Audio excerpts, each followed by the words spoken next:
can't keep track of all the twists and turns, the notable shadowy figureheads, the who's who of decorated top cops, the performative politicians, all making daily headlines in the South African Police Service criminal capture saga currently unfolding? Well, then, this is the only podcast for you. News 24 specialist investigative journalist Jeff Wicks joins me in studio to chronologically explain how we got here. You have a core group of alleged triggermen, one of whom was a veteran police officer. The other two have been sketched by the state as career criminals.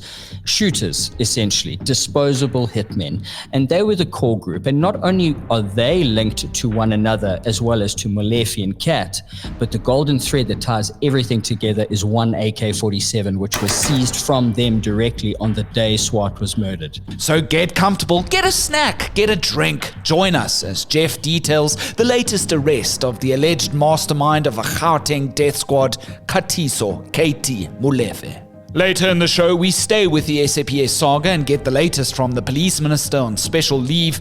And finally, the companies behind plant-based meat alternative products have a year to change the way they advertise these foods. To know when the next episode drops, hit the like, follow, and subscribe buttons on our YouTube, Spotify, and Apple Podcast channels. Stay tuned until the end of the show to hear your latest voice notes. And if you'd like to engage us on this episode's topics, we welcome you to do so. Send all your voice notes to our official The Lead WhatsApp line. That number 072 562 3179. My name's Graham Robenheimer. You're going to want to stay tuned for this one. Let's chat all this and more right here on The Lead on News 24. Well, first came the Cat's arrest, and then the startling claims of South African Police Service capture by underworld figures. But the story, well, it certainly does not end there. Sandton figurehead Katiso KT Molefe is now in police custody as well. This for the 2022 hit on lounge club owner DJ Somebody, whose real name is Opa John Sefoka, as well as his two bodyguards. Both Molefe and Tender Don Vusi Musi, the Cat Matlala, are understood to be central figures in the allegations put forward by KwaZulu-Natal Police Commissioner Nhlanhla Mkunazis, who claims that criminal elements have infiltrated the SAPS in their bid to get rid of Mkunazis' political killings task team, which has all prompted the president to set up the Madlanga inquiry into police and the criminal justice system as we know it. Our star investigative journalist, Jeff Wicks, he's on the trail for us. He joins us now from our Johannesburg studios with the very latest. Jeff, welcome back. Thank you for having me. Great.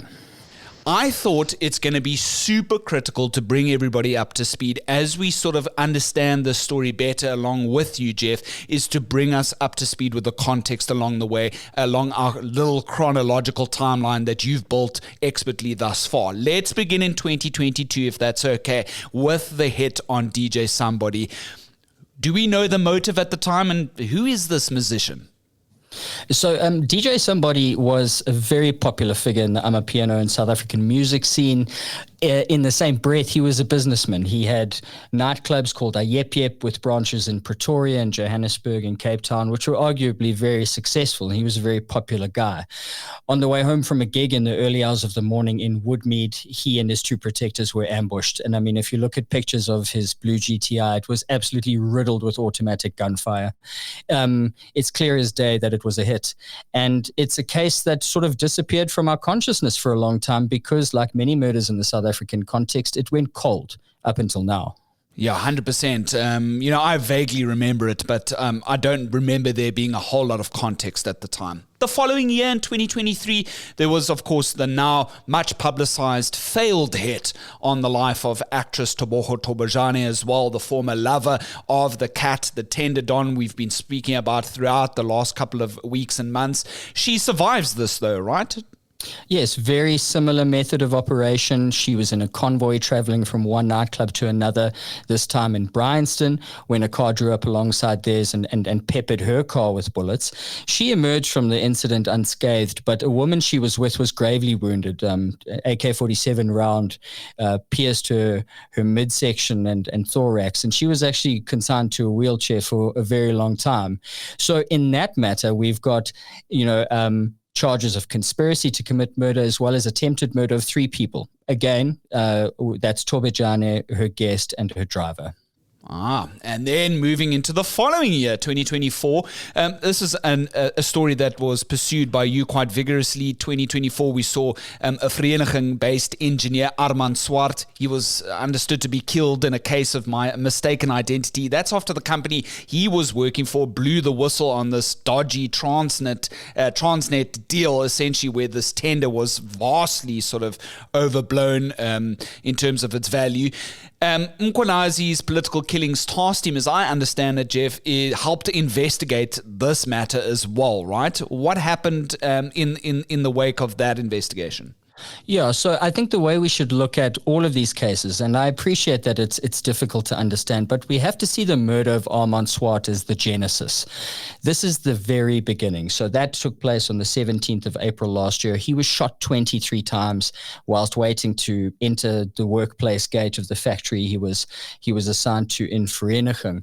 And it was a case of mistaken identity. The bullets were actually intended for another manager who'd filed a whistleblower report about Transnet tender price inflation just 2 weeks prior. But this also gives us an idea of the provenance of the political killing task team involvement in this matter. Now, we understand that, that case was being investigated by a provincial SAPS unit, and they ran into trouble fairly quickly because they were bumping into interference and big names, not only within the police, but in the political sphere. And that is how they came to be seconded or enjoined to an element of the political killings task team. And if we take Mkunazis' narrative, on his version, that was a move that set in motion the demise of that team. Right. And then the cat's arrest happens, right? And it happens during a time in the South African news cycle when we were talking a lot about the Afrikaner expats leaving South Africa, going over to the US. There was a sort of a big cloud of political chattering happening whilst the cat's arrest happened. A little bit in the background. Of course, this was a story waiting to burst open into the national headlines that we see it at the moment, where everybody's now suddenly clamoring to you, Jeff, to try and figure it all out.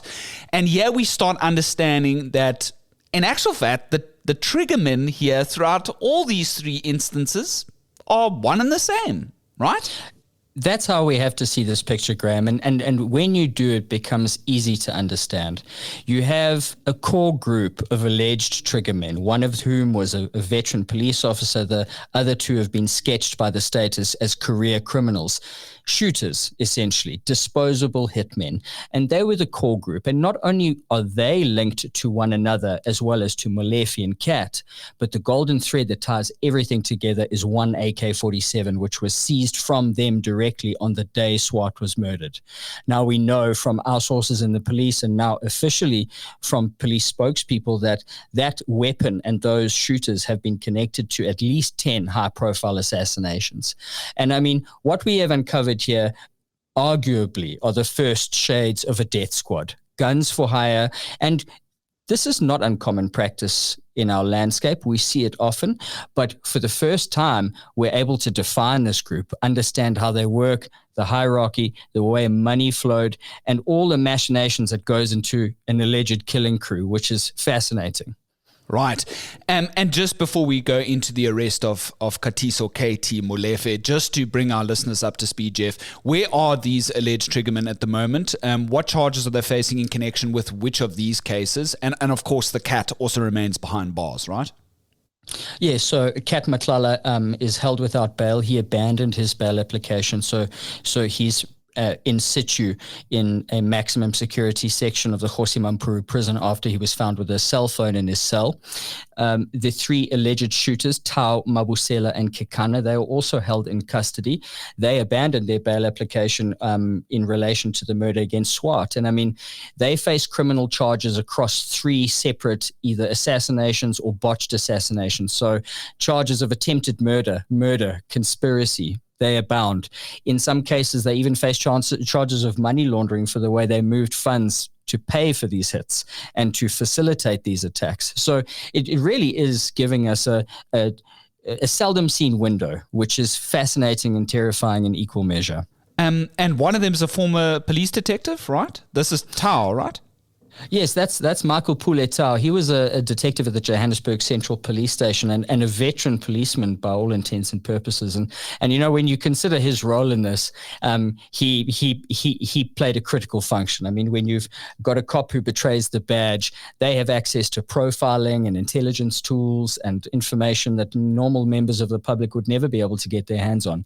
But it proves valuable both before a hit is carried out in the scouting phase and afterwards, once tracks need to be covered. You're listening to the latest edition of The Lead on News 24 with Graham Rowenheimer. If you've got an opinion on what you've heard so far, drop us a short voice note on our WhatsApp hotline. That's 072-562-3179. Right, now comes to this grand arrest of Katiso Katie Molefe in Sandton this week.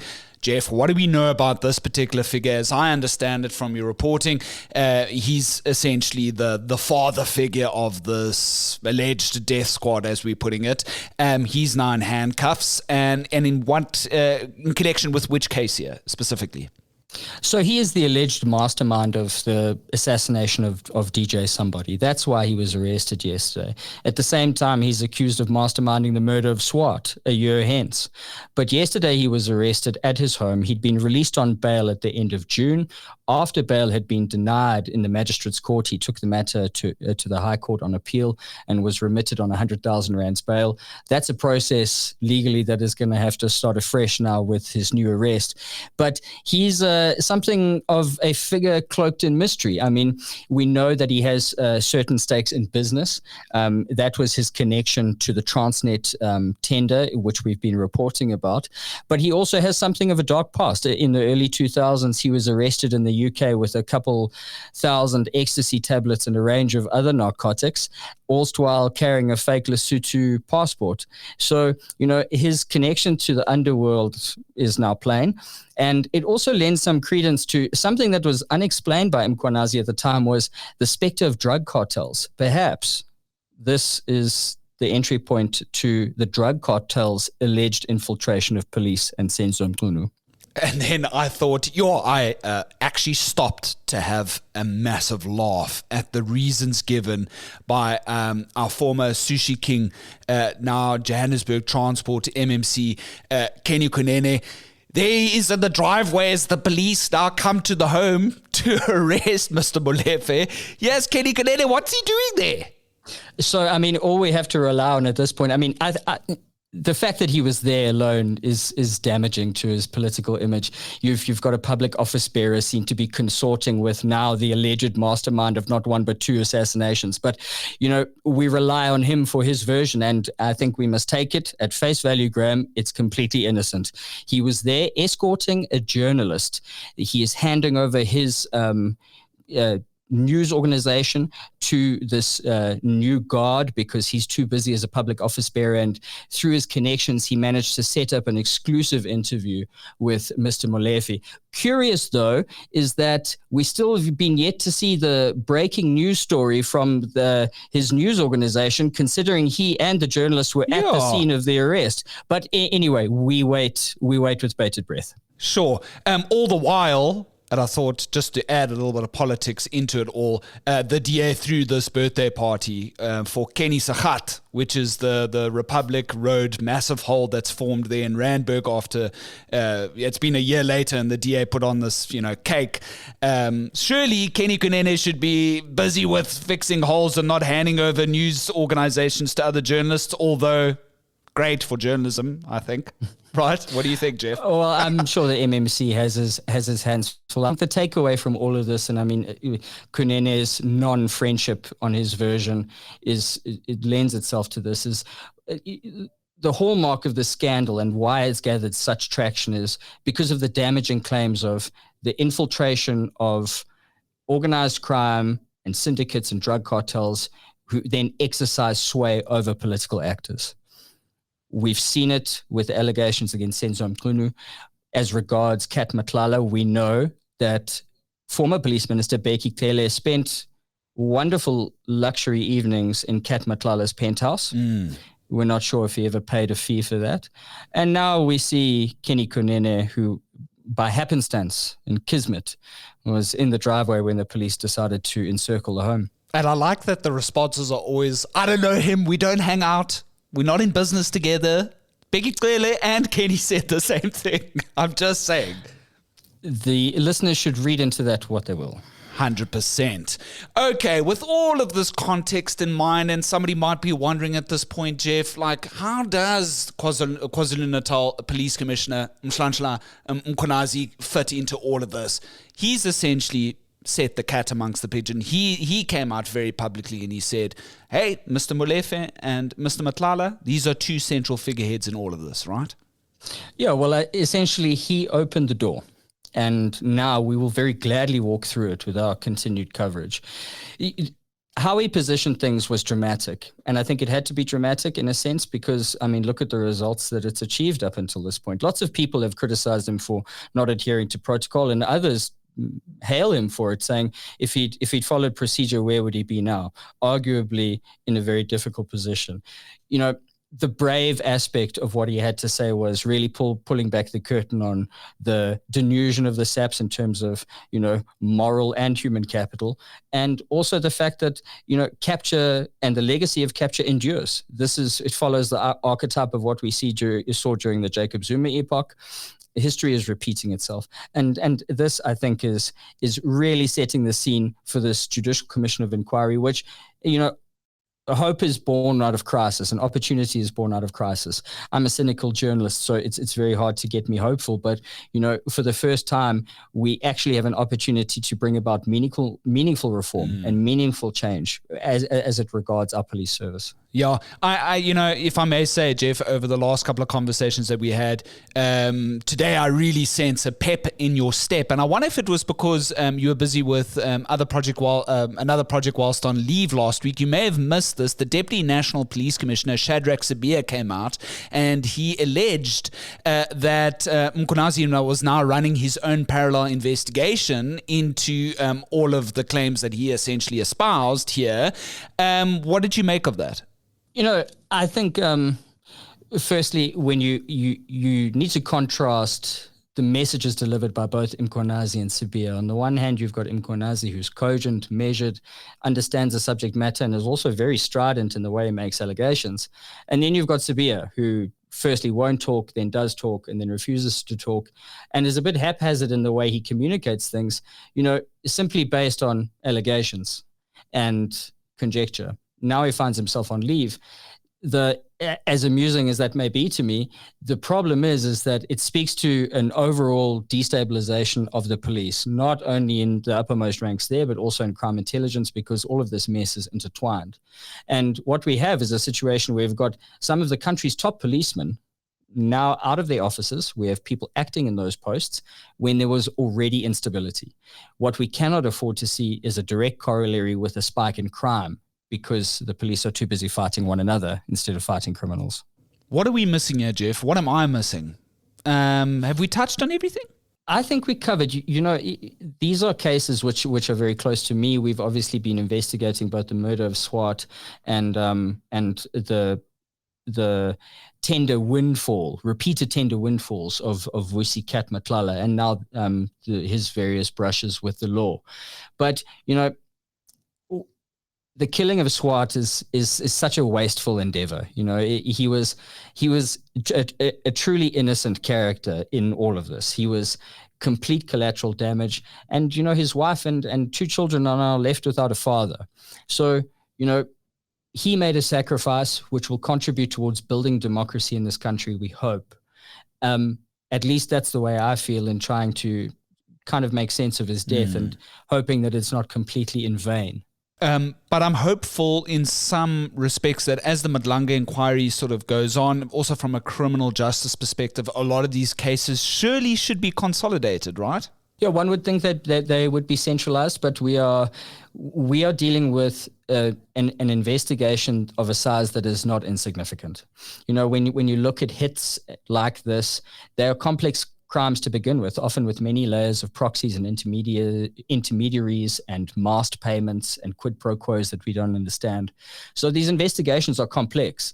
And what is promising is that we're now seeing results, the DJ Somebody matter is case in point. I mean, that was a cold case, 2 years dead and now resurrected.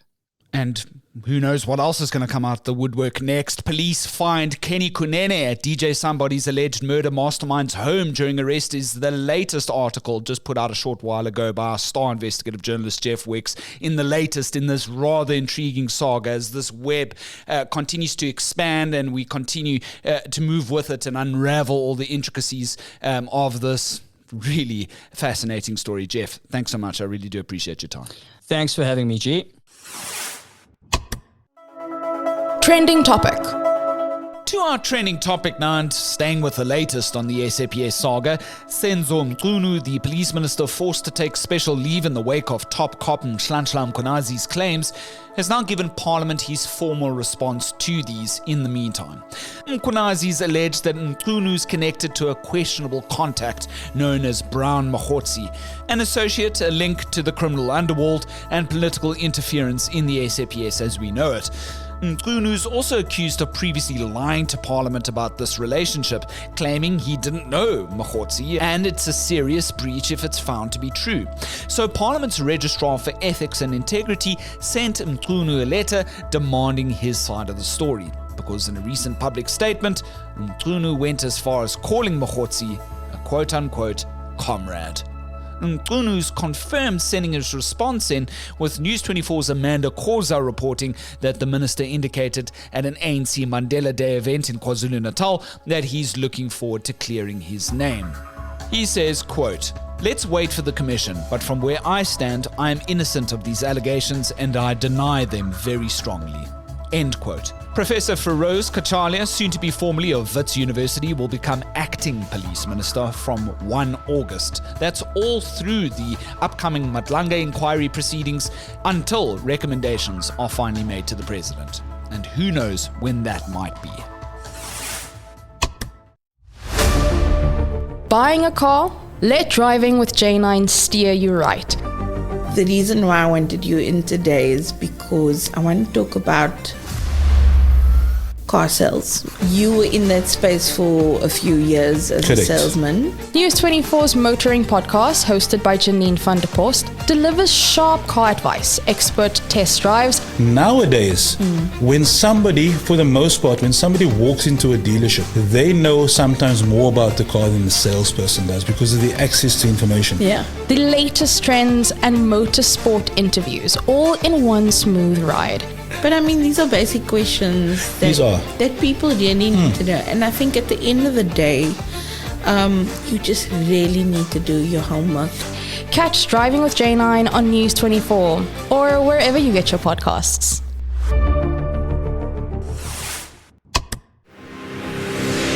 And finally, you know those vegan-friendly meat alternative products that carry descriptions like chicken style or bacon and then put an asterisk in one of the letters of the word bacon to get away with it? Well, new Agricultural Ministry regulations gazetted recently do away with these forms of advertisement on the product's packaging. These meat alternatives are usually vegetable in nature, sure, but they're shaped like sausages and meat patties.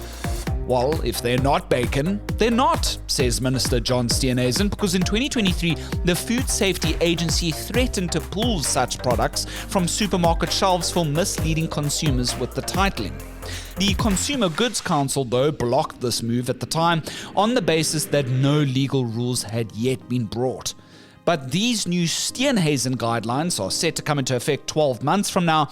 So in other words, as News 24's William Brederode reports, plant-based meat alternatives may no longer make any reference to animals on their products from this month, 2026 onward. That means you, McCain.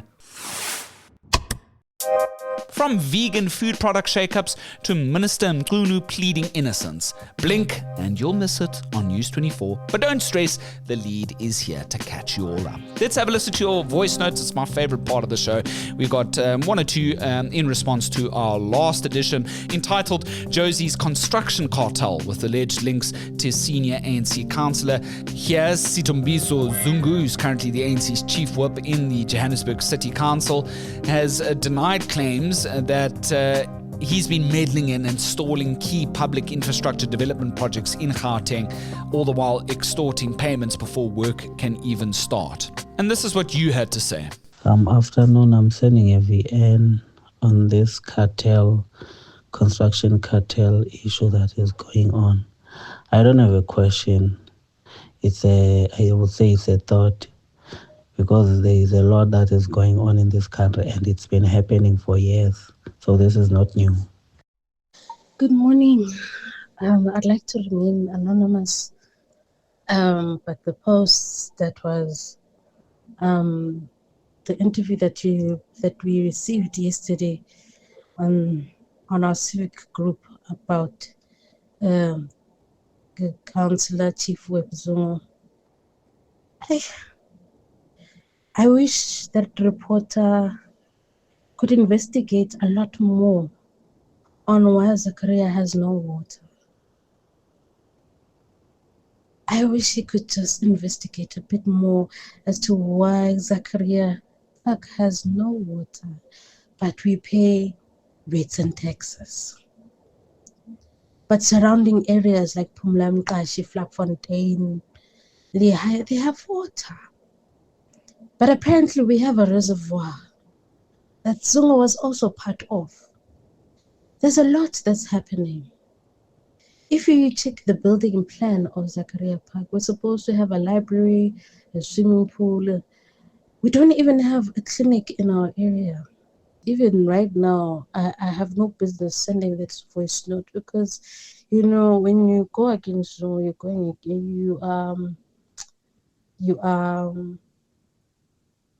you're putting yourself in danger. And we so appreciate you sending that voice note through. We'll ensure that our journalist Tankiso Maketa can possibly get in contact with you and see how this can possibly be followed up in future. Really do appreciate you sort of sounding the alarm of concerns in your particular neck of the woods. Well, if you've been listening to Jeff's conversation with myself today and there's something that you'd like to share, what's on your mind, this is such an incredible story, send us your voice notes through to the official lead WhatsApp line. That's 072-562-3179. It's probably been the most intriguing interview that I've had with Jeff thus far, because all the puzzle pieces have been coming through and fitting together in this long saga, and I'm sure we're going to experience so much more once the Madlanga inquiry's recommendations are all but sealed. Who knows what's in store for our next episode? To be reminded of which, when it comes out, hit the follow and subscribe buttons on our Spotify, Apple, and YouTube podcast channels. We appreciate all of your support and engagement thus far. My name's Graham Robenheimer, and so long as there's news, we'll always have the lead.